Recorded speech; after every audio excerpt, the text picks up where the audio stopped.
All right, now let's go through your worksheet on graphing the sine and cosine functions. Here you have the answers to number 1 and number 2, so go ahead and check those. Numbers 3 and 4, go ahead and check your answers on those. Now what we're going to do is we're going to go through and we're going to work out each one of these and see exactly how the answers were formed. Now, when we have the equation y equals 4 cosine theta plus pi over 4. Now, the 4 is our amplitude. Now, the next thing we need to find is our period.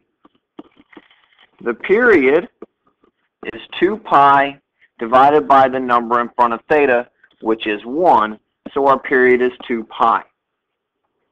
Next, we need to find our phase shift.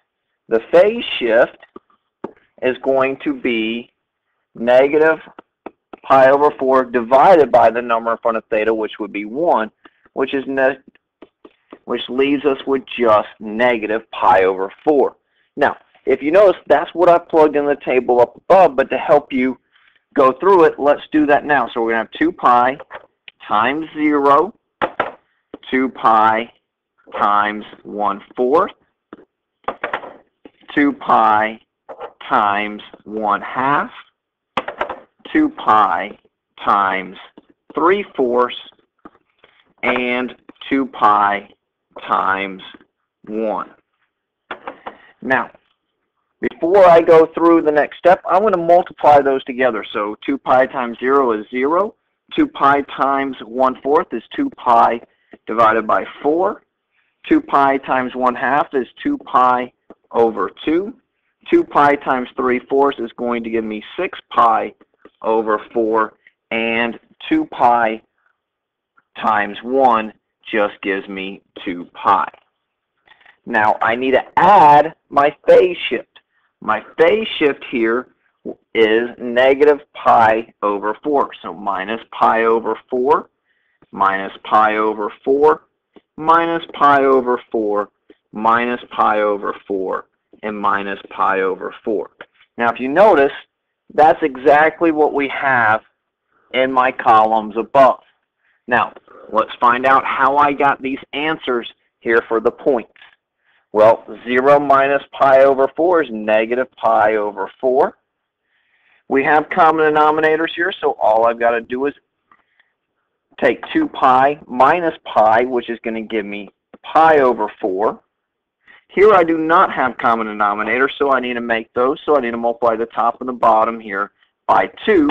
So I'm going to get 4 pi over 4 minus pi over 4, which is going to give me 3 pi over 4.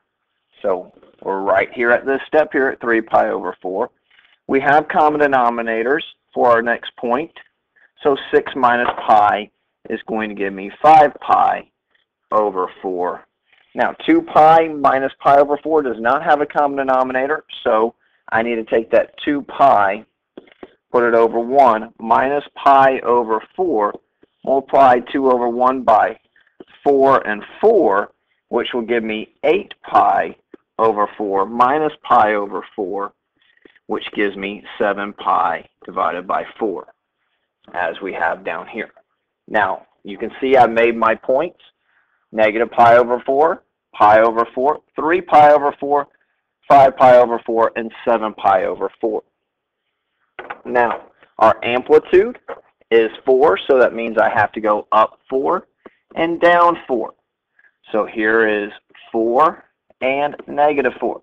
And on this problem, I went ahead and made dotted lines to show you where the top amplitude and the bottom amplitude are. So here's the top amplitude, and here's the bottom amplitude.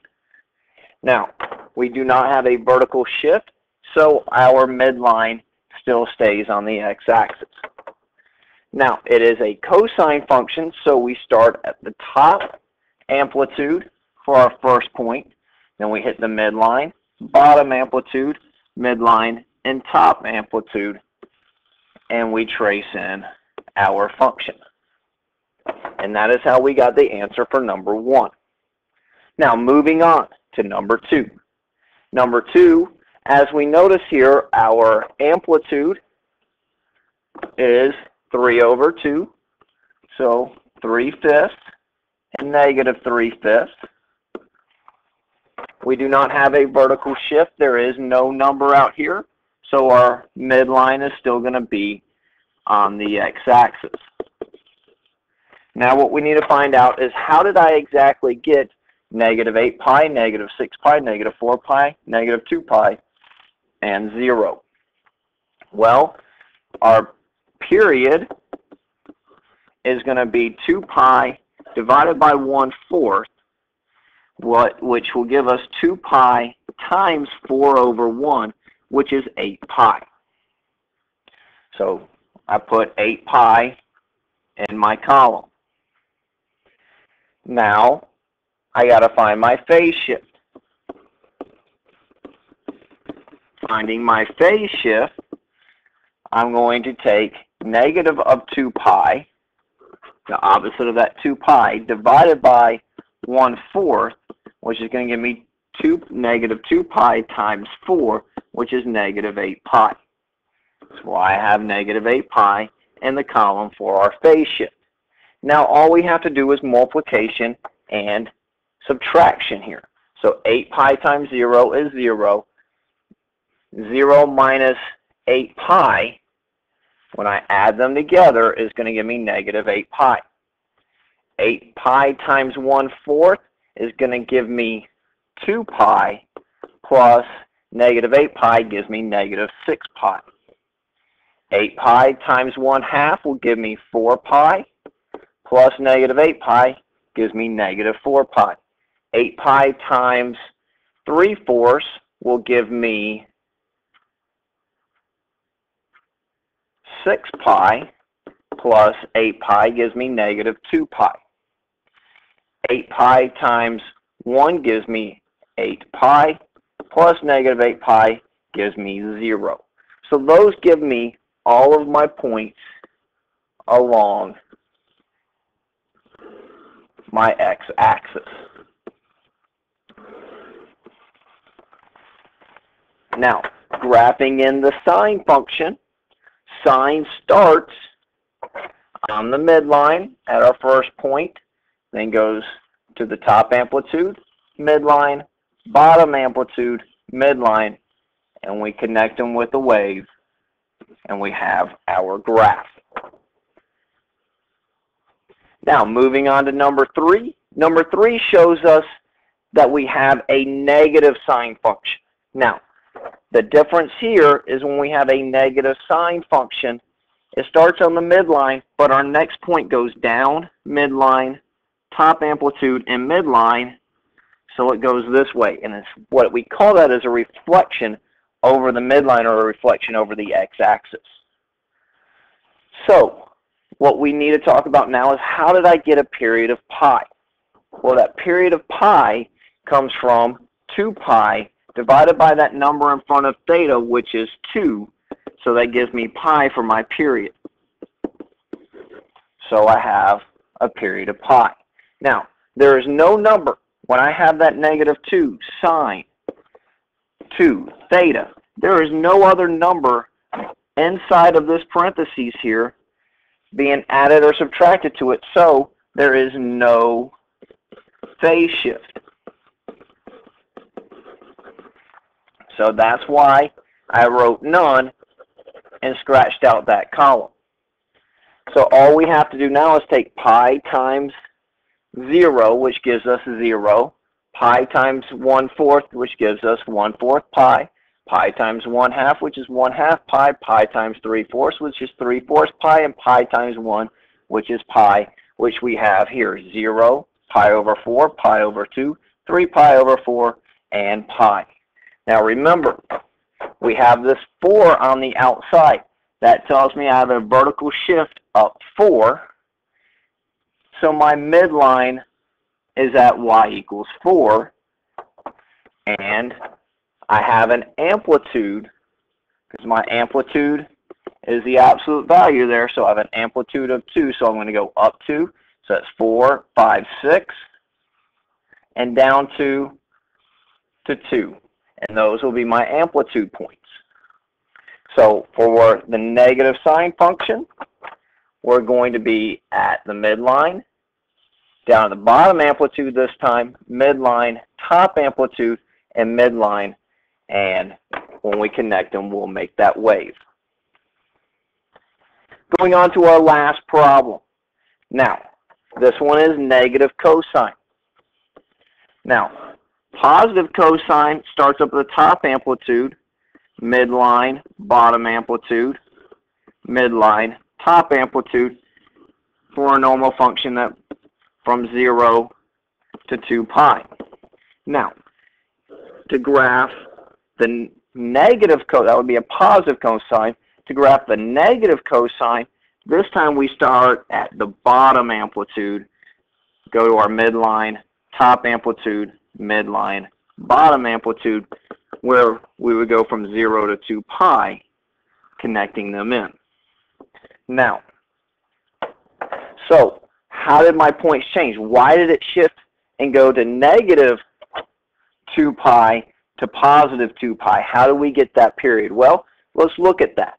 Well, our period is all changed by what's inside of the parentheses.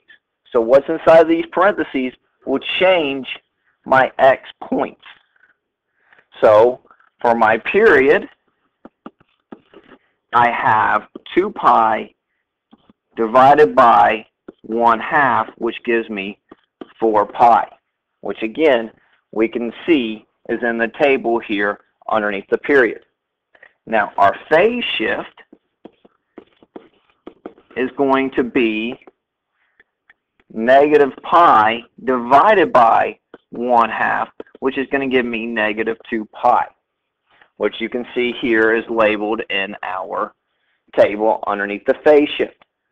Now, all it is about multiplying and adding. 4 pi times 0 gives me 0, plus negative 2 pi gives me negative 2 pi.